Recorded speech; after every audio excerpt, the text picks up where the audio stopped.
नमो नमः बच्चों।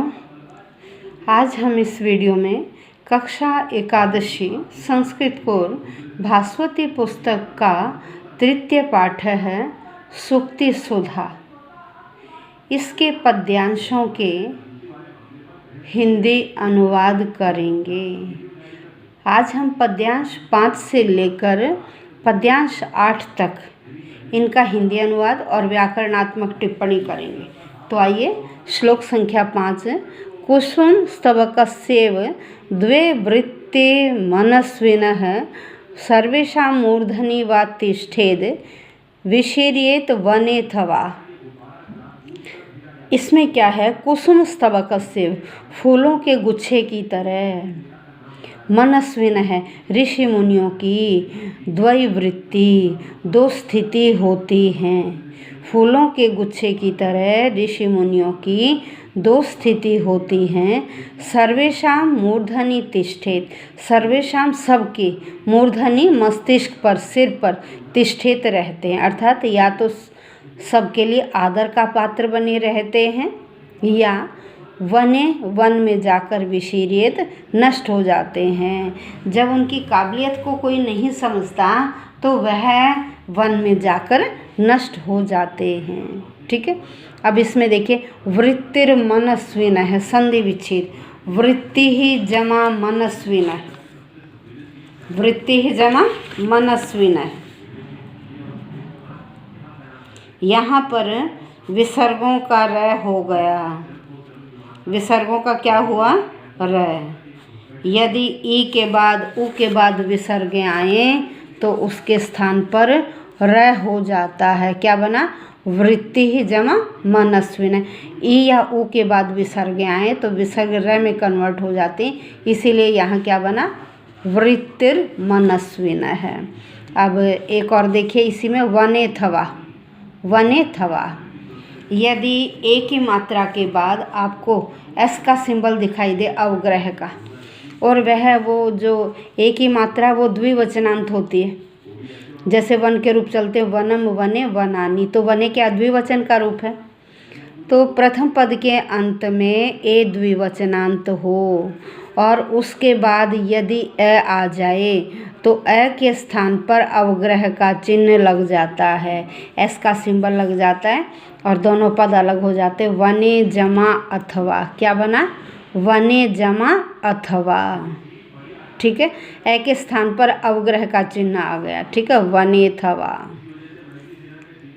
अब चलिए इससे नेक्स्ट धनानि जीवितं चैव परार्थे प्राज्ञ उत्सृजेत सन्निमित्तं वरम त्यागो विनाशे नियते सति। इसमें बताया गया है कि प्राज्ञ जो बुद्धिमान व्यक्ति होते हैं, परार्थे दूसरों के लिए, जीवित रहते हुए ही, धनानि धन को, उत्सृजेत छोड़ देते हैं। जो बुद्धिमान व्यक्ति हैं वह जीवित रहते हुए ही धन को दूसरों के लिए, अपना धन भी और जीवन भी दूसरों के लिए छोड़ देते हैं। सन्निमित्तम कहते हैं, अगर उन्हें दिखाई दे जाए कारण, सन्निमित्तम कारण होने पर, और विनाशे नियते सति, विनाश निश्चित होने पर, कारण होने पर और विनाश निश्चित होने पर त्याग कर देना ही वरम श्रेष्ठ होता है, वरम श्रेष्ठ होता है। अब देखिए, परार्थे में पर जमा अर्थे, ए और ए मिलकर आ बन गया, ए और ए मिलकर आ बन गया। ऐसे ही प्राज्ञ में प्र और अज्ञ, परार्थे में पर जमा अर्थे, प्राज्ञ में प्र जमा अज्ञ, प्रजमा अज्ञ। ये देखिए, ये ऐसे बनेगा, पर जमा अर्थे और प्रजमा अज्ञ, प्राज्ञ। सन्निमित्तम, संधि विच्छेद, सत जमा निमित्तम, सत जमा निमित्तम। यदि तय के बाद न आ जाए तो वो तय न में कन्वर्ट हो जाता है। देखिए सत जमा निमित्तम, पहले के अंत में तय है और दूसरे के प्रारंभ में न है, इसलिए तय के स्थान पर क्या हो जाएगा, न। क्या बन गया, सन्निमित्तम। ठीक है, अब इससे आगे चलते हैं। श्लोक संख्या 7।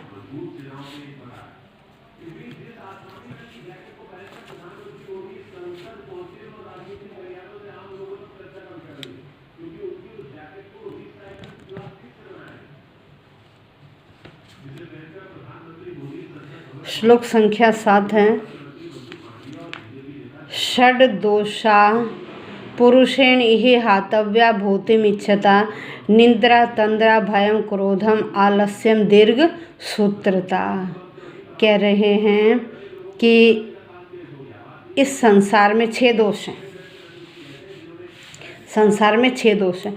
षड दोषाः 6 दोष पुरुषेण व्यक्ति के द्वारा इस संसार में हातव्या छोड़ देने चाहिए।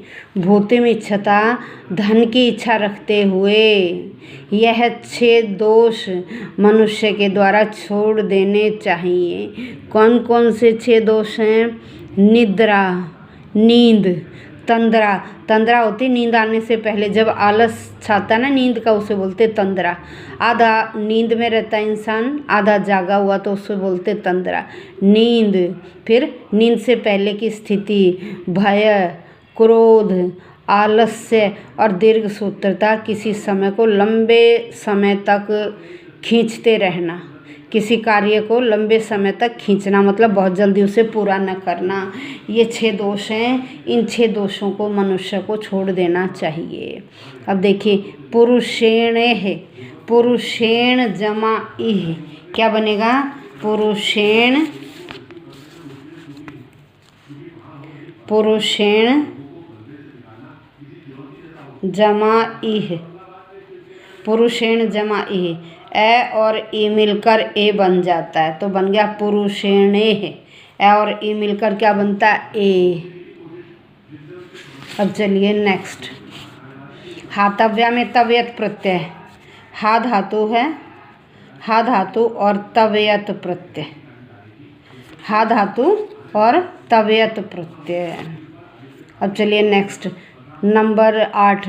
अर्थागमो नित्यम अरोगिता च प्रिया च भार्या प्रियवादिनी च वश्यश्च पुत्रो अर्थकरी च विद्या षड जीवलोकस्य सुखानि राजन। इसमें ये कह रहे हैं, हे राजा, इस जीवलोक के 6 सुख हैं। कौन कौन से 6 सुख हैं? अर्थ आगम है, धन का आना, अर्थ आगम है, धन का आना। नित्यम आरोगिता, प्रतिदिन स्वस्थ रहना। प्रिया, प्रिय बोलना। और भार्या प्रियवादिनी च, और भार्या पत्नी कैसी हो? प्रियवादिनी, मीठा बोलने वाली। ठीक है। वश्य है पुत्र, वश में रहने वाला पुत्र हो। अर्थकरी च विद्या, और धन देने वाली विद्या हो। यह 6 जीवलोक के सुख हैं। अब यहाँ देखिए, संधि विच्छेद अर्थागमो, अर्थ जमा आगम है। अर्थागमो क्या बना? अर्थ जमा आगम है, अर्थ जमा आगम है। अब वश्यश्च, वश्य है जमा च, वश्य है जमा च। विसर्गों के बाद यदि च आ जाए तो विसर्गों के स्थान पर तालव्य श हो जाता है, जिसे आप शलगम का श बोलते हैं। ठीक है। पुत्रो अर्थ करी, ये मैंने आपको बहुत बार बताया कि संधि में यदि ओ की मात्रा के बाद अवग्रह का साइन दिखाई देता है तो ओ के स्थान पर आप विसर्गें लगाइए, और अवग्रह के स्थान पर है पुत्र है जमा अर्थ करी, पुत्र है जमा अर्थ करी, पुत्र है जमा अर्थ करी। ये हो गए आपके पाठ 3 के श्लोक कंप्लीट। अब इससे अगली वीडियो में हम इन श्लोकों के प्रश्नोत्तर करेंगे। धन्यवाद बच्चों।